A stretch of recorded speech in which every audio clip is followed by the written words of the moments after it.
ಎಲ್ಲರಿಗೂ ನಮಸ್ಕಾರ. ಇವತ್ತು ನಾವು ನಮ್ಮ ಭೂಮಿಯ ಬಗ್ಗೆ, ಅದರಲ್ಲೂ ನಮ್ಮ ಗ್ರಹದೊಳಗಿನ ಜೀವಿಗಳ ನಡುವಿನ ಅದ್ಭುತ ಸಂಬಂಧಗಳ ಬಗ್ಗೆ ಮಾತಾಡೋಣ. ಒಂದು ಚಿಕ್ಕ ಸೂಕ್ಷ್ಮಾಣುಜೀವಿಯಿಂದ ಹಿಡಿದು ಒಂದು ದೊಡ್ಡ ತಿಮಿಂಗಿಲದವರೆಗೂ ಪ್ರತಿಯೊಂದು ಹೇಗೆ ಒಂದಕ್ಕೊಂದು ಕನೆಕ್ಟ್ ಆಗಿದೆ ಅನ್ನೋದಿದೆಯಲ್ಲ, ಅದೇ ನಮ್ಮ ಗ್ರಹದ ಅದ್ಭುತ ಸಮತೋಲನದ ಕಥೆ. ಬನ್ನಿ, ಒಂದು ಪ್ರಶ್ನೆಯಿಂದ ಶುರು ಮಾಡೋಣ. ಒಂದು ಕರಾವಳಿಯಲ್ಲಿರುವ ಮ್ಯಾಂಗ್ರೋವ್ ಕಾಡು, ಇನ್ನೊಂದು ಕಡೆ ಸಮುದ್ರದ ಅತಿ ಆಳವಾದ ಪ್ರದೇಶ. ಇವೆರಡಕ್ಕೂ ಏನ್ ಸಂಬಂಧ ಇರ್ಬೋದು? ನೋಡೋಕೆ ಸಂಪೂರ್ಣ ಬೇರೆ ಬೇರೆ ಪ್ರಪಂಚದ ತರ ಕಾಣಿಸ್ತ್ರೂ ಇವೆರಡರ ನಡುವೆ ಒಂದು ಕಾಣದ ನಂಟಿದೆ. ಆ ಕನೆಕ್ಷನ್ ಏನು ಅಂತ ತಿಳ್ಕೊಳ್ಳೋದೇ ಇವತ್ತಿನ ನಮ್ಮ ಉದ್ದೇಶ.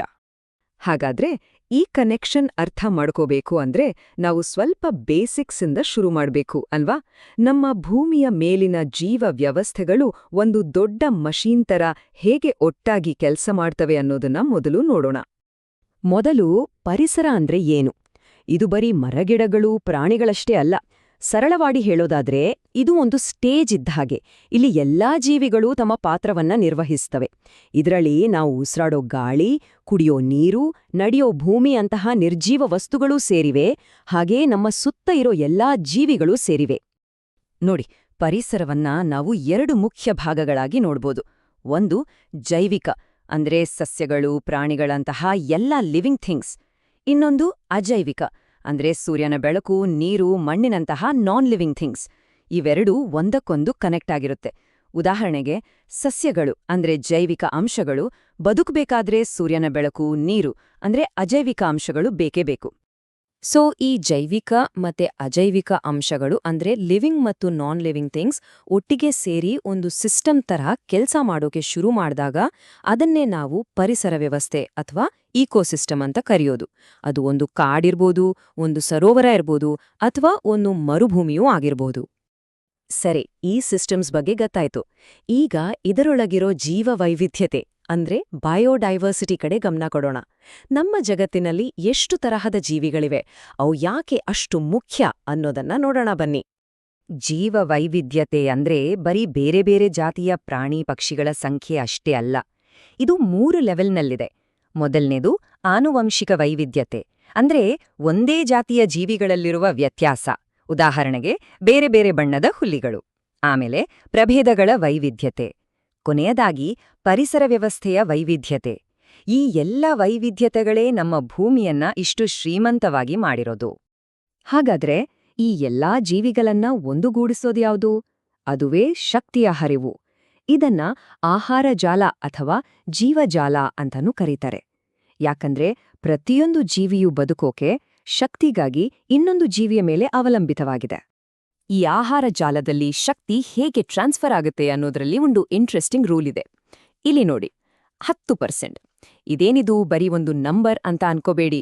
ಪ್ರಕೃತಿಯಲ್ಲಿ ಶಕ್ತಿ ಹೇಗೆ ಹರಿಯುತ್ತೆ ಅನ್ನೋದರ ಒಂದು ದೊಡ್ಡ ಸೀಕ್ರೆಟ್ ಇದು. ಸಿಂಪಲ್ ಆಗಿ ಹೇಳ್ಬೇಕಂದ್ರೆ, ಆಹಾರ ಸರಪಳಿಯಲ್ಲಿ ಒಂದು ಹಂತದಿಂದ ಇನ್ನೊಂದು ಹಂತಕ್ಕೆ ಶಕ್ತಿ ಹೋದಾಗ ಕೇವಲ 10% ಶಕ್ತಿ ಮಾತ್ರ ಟ್ರಾನ್ಸ್ಫರ್ ಆಗತ್ತೆ. ಉದಾಹರಣೆಗೆ ಸೂರ್ಯನಿಂದ ಹುಲ್ಲಿಗೆ, ಹುಲ್ಲಿನಿಂದ ಜಿಂಕೆಗೆ, ಜಿಂಕೆಯಿಂದ ಹುಲಿಗೆ ಶಕ್ತಿ ಹೋದಾಗ ಪ್ರತಿ ಹಂತದಲ್ಲೂ 90% ಶಕ್ತಿ ನಷ್ಟವಾಗುತ್ತೆ. ಪ್ರಕೃತಿಯಲ್ಲಿರೋ ಒಂದು ಅದ್ಭುತ ಲೆಕ್ಕಾಚಾರ ಇದು. ಆದ್ರೆ ಬೇಜಾರಿನ ಸಂಗತಿಯಂದ್ರೆ ಇಷ್ಟೊಂದು ಸೂಕ್ಷ್ಮವಾಗಿರೋ ಈ ಬ್ಯಾಲೆನ್ಸ್ ಇದೆಯಲ್ಲ, ಅದು ಇವತ್ತು ಡೇಂಜರ್ನಲ್ಲಿದೆ. ನಮ್ಮ ಚಟುವಟಿಕೆಗಳು ಈ ನೈಸರ್ಗಿಕ ಸಿಸ್ಟಮನ್ನ ಹೇಗೆ ಹಾಳ್ಮಾಡ್ತಿದೆ ಅಂತ ನೋಡೋಣ. ಮನುಷ್ಯರಾದ ನಾವು ಮಾಡುವ ಎಷ್ಟೊಂದು ಕೆಲಸಗಳು, ಅಂದ್ರೆ ಪ್ರಾಣಿಗಳ ವಾಸಸ್ಥಾನವನ್ನ ನಾಶ ಮಾಡೋದು, ಬೇಟೆಯಾಡೋದು, ಗಣಿಗಾರಿಕೆ, ಅಣೆಕಟ್ಟು ಕಟ್ಟೋದು, ಹೀಗೆ ನಾನಾ ರೀತಿಯ ಮಾಲಿನ್ಯಗಳು, ಇವೆಲ್ಲವೂ ಜೀವ ವೈವಿಧ್ಯತೆಯ ಮೇಲೆ ನೇರವಾದ ಪರಿಣಾಮ ಬೀರುತ್ತಿವೆ. ಇದರಿಂದಾಗಿ ಪರಿಸರದ ಸಮತೋಲನವೇ ತಪ್ಪಿ ಹೋಗ್ತಿದೆ. ಈ ಬೆದರಿಕೆಗಳು ಬರೀ ಲಿಸ್ಟ್ನಲ್ಲಿಲ್ಲ, ರಿಯಲ್ ಆಗಿ ಹೇಗೆ ಕೆಲಸ ಮಾಡ್ತವೆ ಅಂತ ನೋಡಕ್ಕೆ ಬನ್ನಿ ಪ್ರಪಂಚದ ಒಂದು ತುಂಬಾನೇ ಮುಖ್ಯವಾದ ಈಕೋಸಿಸ್ಟಮ್ ಕಡೆ ಹೋಗೋಣ. ನಾವು ಮಾತಾಡ್ತಿರೋದು ಮ್ಯಾಂಗ್ರೋವ್ ಕಾಡುಗಳ ಬಗ್ಗೆ. ಇವು ಉಪ್ಪು ನೀರಲ್ಲಿ ಬೆಳೆಯುವ ಸ್ಪೆಷಲ್ ಕಾಡುಗಳು. ಸಾಮಾನ್ಯವಾಗಿ ನದಿಗಳು, ಸಮುದ್ರಕ್ಕೆ ಸೇರೋ ಜಾಗದಲ್ಲಿ ಇವುಗಳನ್ನ ನೋಡಬಹುದು. ಇವುಗಳದೇ ಒಂದು ವಿಶಿಷ್ಟವಾದ ಪರಿಸರ ವ್ಯವಸ್ಥೆ. ಈ ಮರಗಳಿಗೆ ಕೆಲವು ಸೂಪರ್ ಪವರ್ಸ್ ಇವೆ. ಉಸಿರಾಡೋಕೆ ನೀರಿಂದ ಮೇಲೆ ಬರೋ ಬೇರುಗಳು. ಯೋಚನೆ ಮಾಡಿ, ಎಲೆಗಳಿಂದಲೇ ಉಪ್ಪನ್ನ ಹೊರಗೆ ಹಾಕೋದು, ಮತ್ತೆ ಮರದ ಮೇಲೆಯೇ ಬೀಜ ಮೊಳಕೆ ಹೊಡೆಯೋದು. ವಾವ್ ಅಲ್ವಾ? ಇಂತಹ ಕಠಿಣ ಪರಿಸ್ಥಿತಿಯಲ್ಲೂ ಅವು ಬದುಕೋದಕ್ಕೆ ಈ ಅಡ್ಯಾಪ್ಟೇಷನ್ಸ್ ಸಹಾಯ ಮಾಡುತ್ತೆ.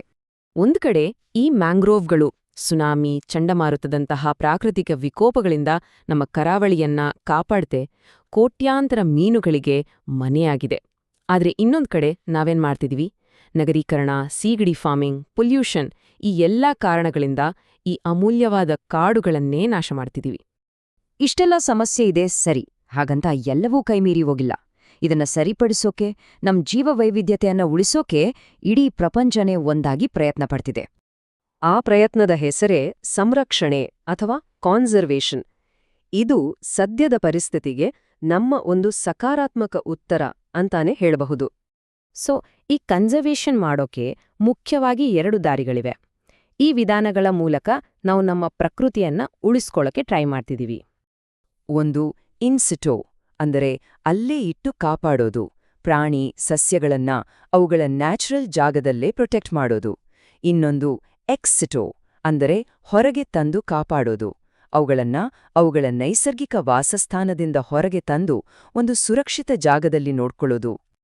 ಈಗ ನ್ಯಾಷನಲ್ ಪಾರ್ಕ್, ವೈಲ್ಡ್ ಲೈಫ್ ಸ್ಯಾಂಕ್ಚುರಿಗಳೆಲ್ಲ ಇದೆಯಲ್ಲ, ಅದೆಲ್ಲ ಇನ್ ಸಿಟೋ ಕಾನ್ಸರ್ವೇಷನ್ಗೆ ಬೆಸ್ಟ್ ಎಕ್ಸಾಂಪಲ್ಸ್. ಇಲ್ಲಿ ಒಂದು ಪ್ರಾಣಿ ಅಥವಾ ಸಸ್ಯವನ್ನ ಮಾತ್ರ ಅಲ್ಲ, ಇಡೀ ಪರಿಸರವನ್ನೇ ರಕ್ಷಿಸಲಾಗತ್ತೆ.